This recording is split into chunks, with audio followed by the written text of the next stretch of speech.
Now, with the Philippine economy showing resilience amid global uncertainties, we have to consider trade conditions and what risks and opportunities to watch out for in the coming months. Chris Nelson, Executive Chairman of the British Chamber of Commerce Philippines, joins us today on Market Edge for that discussion. Chris, welcome again to Market Edge. Good morning, and good morning from London, and thank you for inviting me.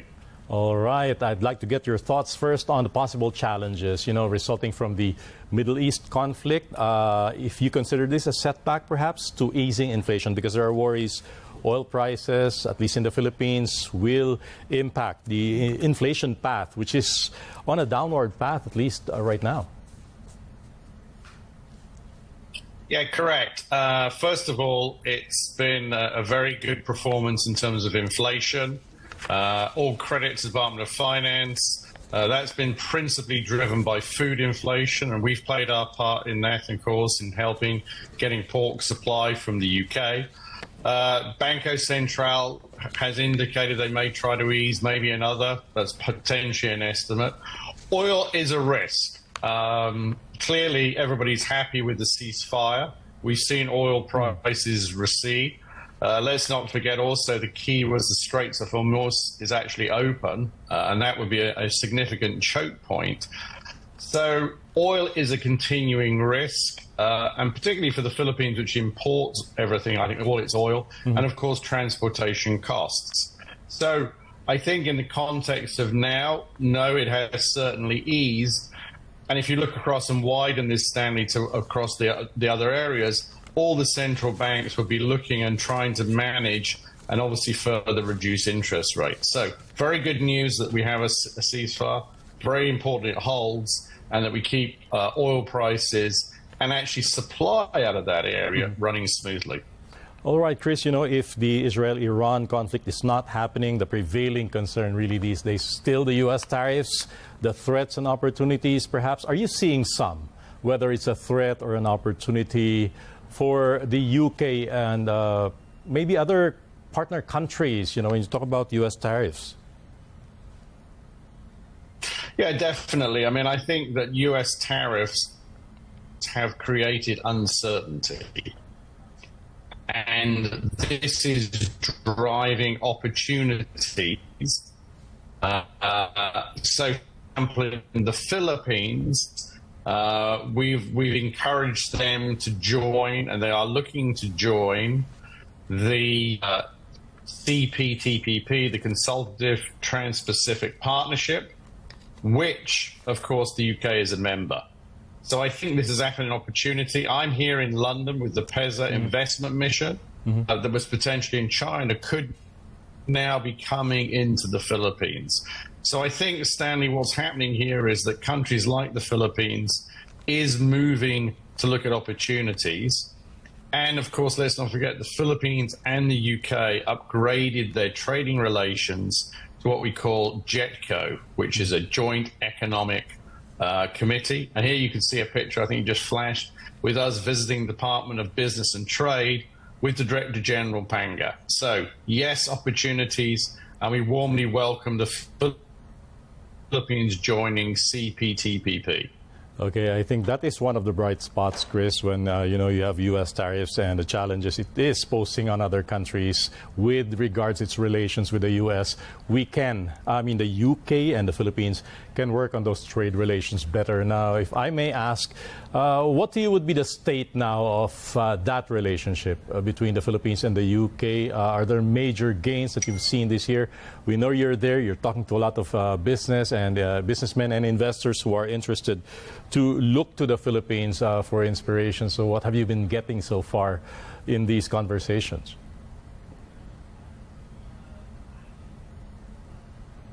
Sure. Look, I think, as I mentioned, I think the relationship has grown. We're now a JETCO. That's a step up. We're seeing significant interest. The total bilateral trade between the two countries is $3 billion. I'd like to just also pay for a moment the credit, because our ambassador will shortly be leaving. Our current ambassador, that's Lord Beaufils, and I think it's a partnership with the British Chamber, the Embassy, Department of Business and Trade, but she'll be now replaced shortly by Ambassador Sarah Holton. And I think this continuing relationship will develop. And if I just like to highlight, Stanley, a couple of other points. Number one, next year will be 80 years of diplomatic relations between the two countries, a high point. And we're continuing with the the Great British Festival, which highlights products here. So opportunities, but we want to grow that thing. I mean, we want to grow the trade. The UK trade with the Philippines is about 60th in terms of the world. The Philippines to the UK is about 21st. So opportunities, people are looking at Southeast Asia. They see it as a growth area. We want the Philippines to be an entry point, not only as an important market, but to take advantage of the fact the Philippines is a member of RCEP and hopefully very shortly CPTPP. And Chris, when you talk about Philippine-UK trade relations, this is largely, or a huge part of it, if I may say, is about agriculture. And there is an upcoming visit by the Agriculture Horticulture Development Board to the Philippines to look at options and prospects. Can you tell us about this visit? Sure. We've been working very closely with, we use the acronym AHDB. They've been coming to the Philippines. They were actually one of the first trade missions to come after the restrictions on COVID in terms of travel. We've seen the export market in the world for British pork.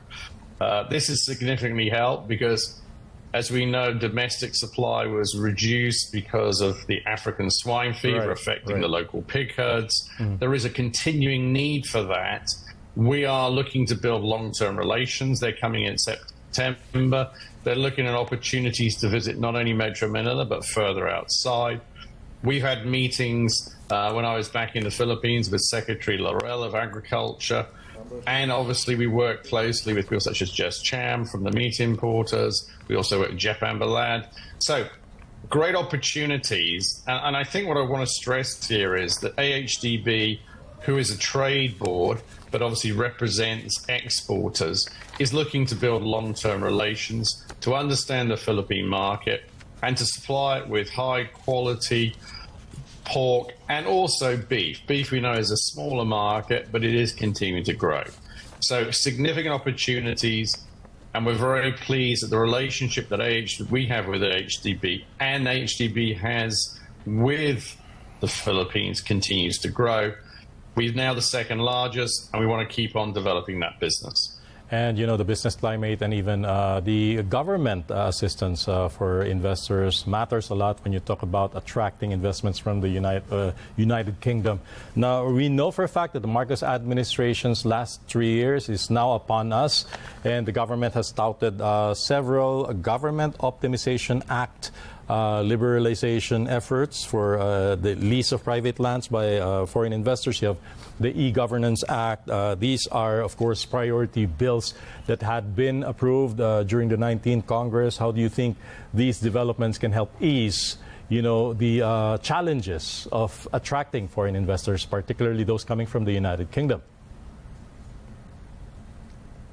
Well, look, I mean, we've been we want to see further liberalization of the economy. We want to see a further reduction of restrictions.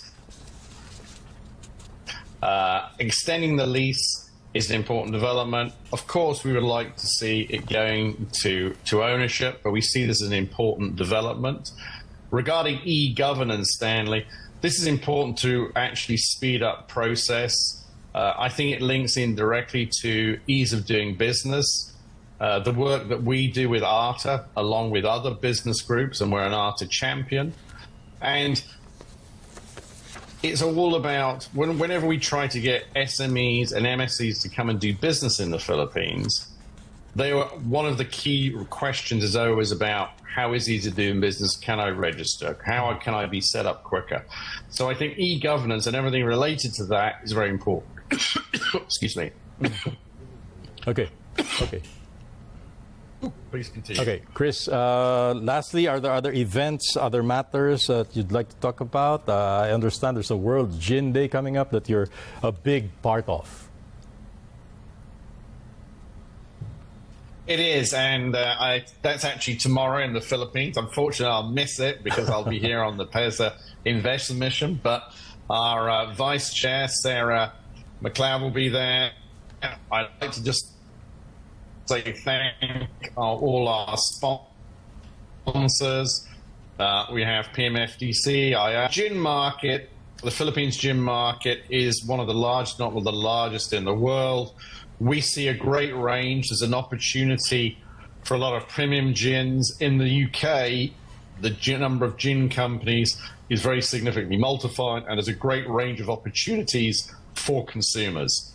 We'd like to just thank again San Miguel for its partnership with us in this. I'd like to thank again all the sponsors. We anticipate being there. I think also Robinson Land, Smart will be part of it. So thank you to all of them. It'll be a great evening. It's going to be at the Dusit Hotel tomorrow. Don't worry if you've not yet got your tickets. You can come on the door. But we expect a very good evening. And more importantly, it's a long-term development for the market, Stanley. We see more opportunities for British brands, and gin is one of those.